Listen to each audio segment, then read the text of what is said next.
Thank you very much. Good afternoon, everyone. Mr. Chairman, thank you for that inspiring introduction. Made me want to go out and vote for me. Good afternoon, members of the Diplomatic Corps, distinguished guests, friends, my esteemed colleagues seated up front and in the audience, all of you who are here, and as Salim rightly reminded us, there are, I believe, several thousands watching by a live stream on the internet. And I should tell you that I received a message on my phone not so long ago from a friend in Dubai who said that the stream and the feed is fantastic. So, good afternoon, Richard in Dubai. How are you? Much has changed since we last gathered here in 2005 in October. I've lost more hair. Dick Morris is gone, but have no fear because Salim is here. Our President Jagjo, perhaps sensing that he's on the way out, has become more irritable. Clement Rohi has declared that he has the right DNA to be President of Guyana.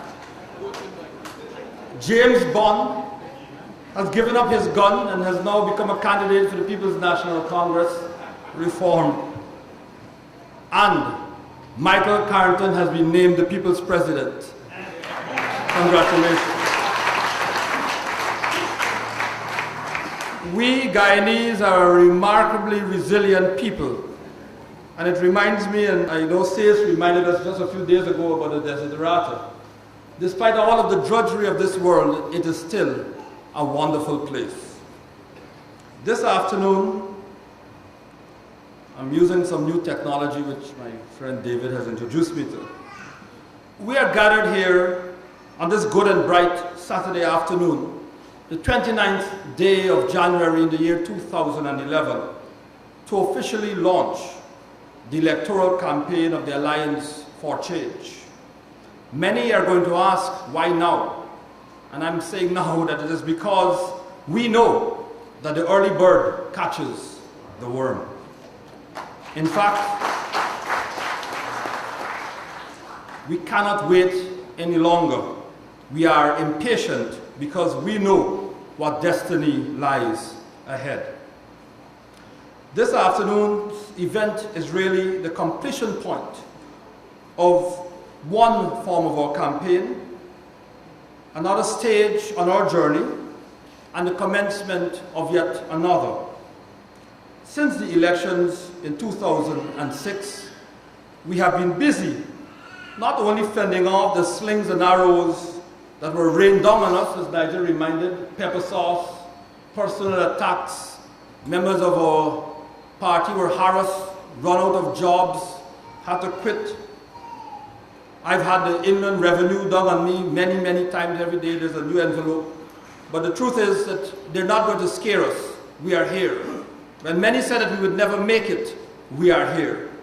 So, in between dodging those slings and arrows, we have been very busy. Busy meeting the people of Guyana in every region and in every district, and even in Region 11, as it is euphemistically known, where our non-resident Guyanese reside, in the United States of America, in the Caribbean, in Canada, and in Europe. Today, therefore, formally ends the period of quiet mobilization and proudly heralds the commencement of the open engagement with the people of Guyana. In this, the International Year of People of African Descent, as declared by the United Nations, we in the AFC are proud to say that we recognize the virtues of people of African descent in Guyana, and we recognize as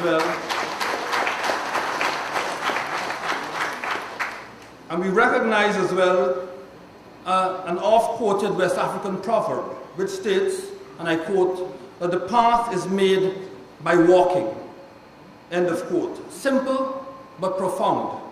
Today, we continue farther along the path that we began making in October of 2005.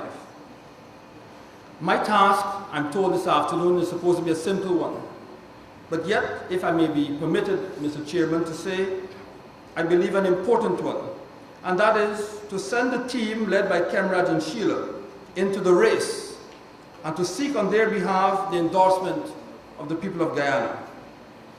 We seek to bring to Guyana change.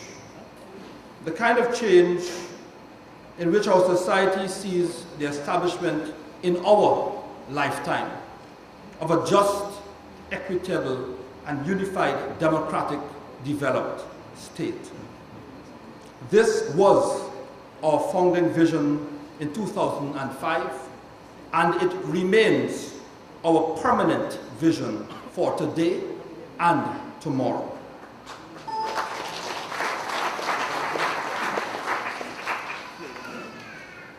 Today, as part of the launch, the celebration of achievement, as I would put it, we unveil the action plan, which you'll see some of later.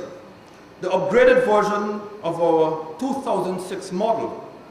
And as our young people like to refer to model numbers and versions, I dubbed this year's action plan version AP 2011A. It is, as I speak, the most modern plan for Guyana's transformation and development.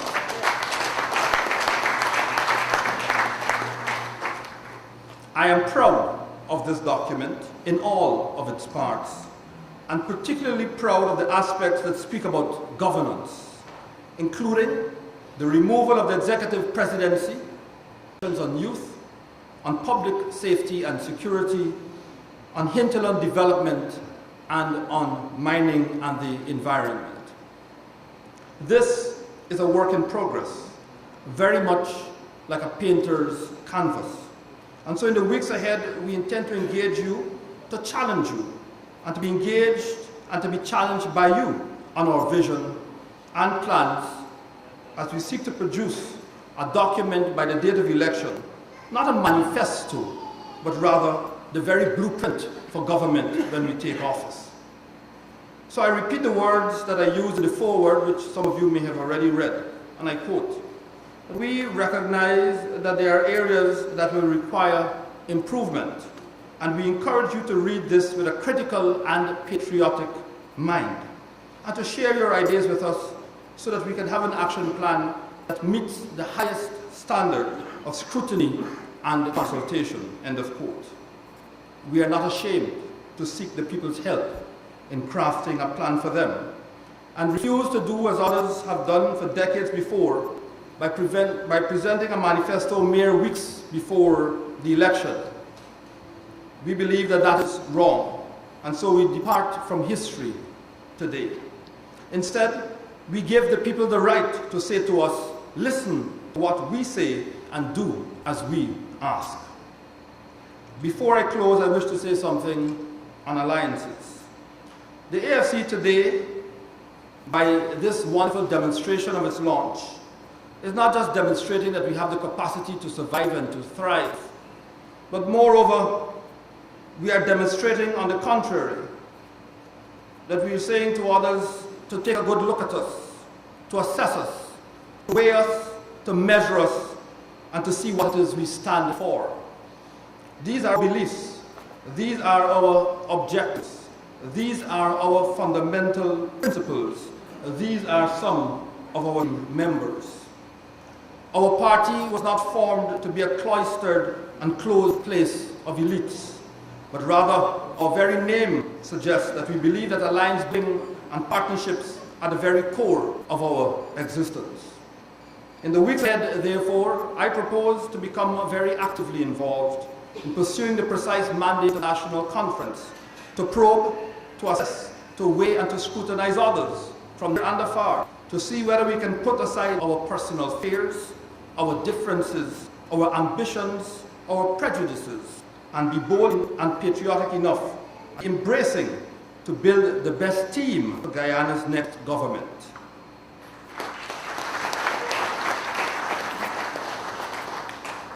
and to do so not starting at the pinnacle of power from within homes, villages, communities, and within even civil society, and yes, other political parties. We will search the highways and the byways, the best people that Guyana has. I believe that the daunting task that we face has to be faced together, and that there is little time left and too many little cocks of the rock stir stuff, and that no one group can produce the result that the children of Guyana desire. We all have something that the other lacks and something that Guyana needs. We each have a key to the multi-dimensional lock that imprisons our dear nation. That means that no one key will open that lock.